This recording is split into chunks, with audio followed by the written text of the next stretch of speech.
उठो मुअर्रख लिखते जाओ, मैं सुनाता हूँ। लिखो कि जब तक हम अमेरिका के गुलाम रहे, इमरान खान पर एतमाद था। जब उसने कहा कि अमेरिका के गुलाम नहीं हैं, तो अदम एतमाद हो गया। लिखो कि उसके कुछ साथी भी उसे सिर्फ पैसों के लिए छोड़ गए, हालांकि उसने तो पूरी दुनिया में इस्लाम और पाकिस्तान का नाम ऊंचा किया था। लिखो कि उसके लोटे साथियों से जब पूछा गया कि कप्तान का साथ छोड़ने पर क्या दोबारा आपको अवाम वोट देगी, तो उन्होंने कहा कि ये अवाम तो 2-3 दिन में सब कुछ भूल जाती है।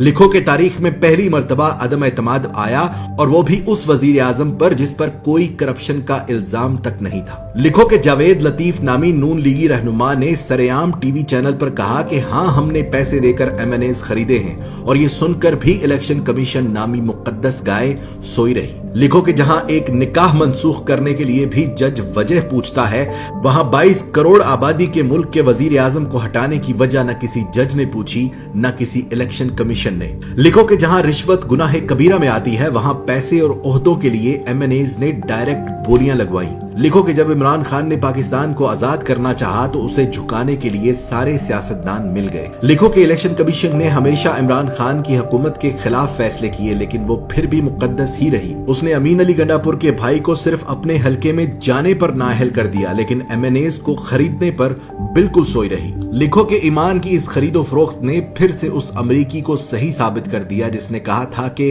पाकिस्तानी पैसे के लिए अपनी मां तक बेच देते हैं। लिखो कि जब बगैर किसी कसूर के असेंबली में तमाशा लगाया गया, तो अज खुद नोटिस लेने वाले भी तमाशाई बने। लिखो कि पेट से सोचने वालों ने अमेरिका और मगरबी ममालिक के गुलाम सियासतदानों का साथ दिया। लिखो कि वो मर्दे मुजाहिद ये जानते हुए भी हक पर खड़ा रहा कि पैसे में बड़ी ताकत होती है। लिखो कि इस्लाम का नाम लेकर सियासत करने वालों ने उस शख्स की मुखालफत की जिसने सारी दुनिया में अपने नबी पाक सल्लल्लाहु अलैहि वसल्लम और इस्लाम पर लगे इल्जामात को गलत साबित किया। लिखो कि हम जहालत के उस समुद्र में रहते हैं कि जहां से हमें कोई नहीं निकाल सकता। लिखो कि महंगी गैरत कबूल नहीं थी, इसलिए सस्ती बेगैरती का इंतखाब हुआ। लिखो कि पाकिस्तान में ऐसा वक्त भी आया कि अगर ये कौम चाहती तो अपने लीडर का साथ देकर उसे गुलामी से निकाल सकती थी, मगर झूठे और मक्कार दज्जाली सियासतदानों ने उनकी आंखों पर जहालत की ऐसी पट्टी बांधी कि पेट की दलदल में औंधे मुंह गिर पड़े। गुलाम थे, गुलाम रह गए।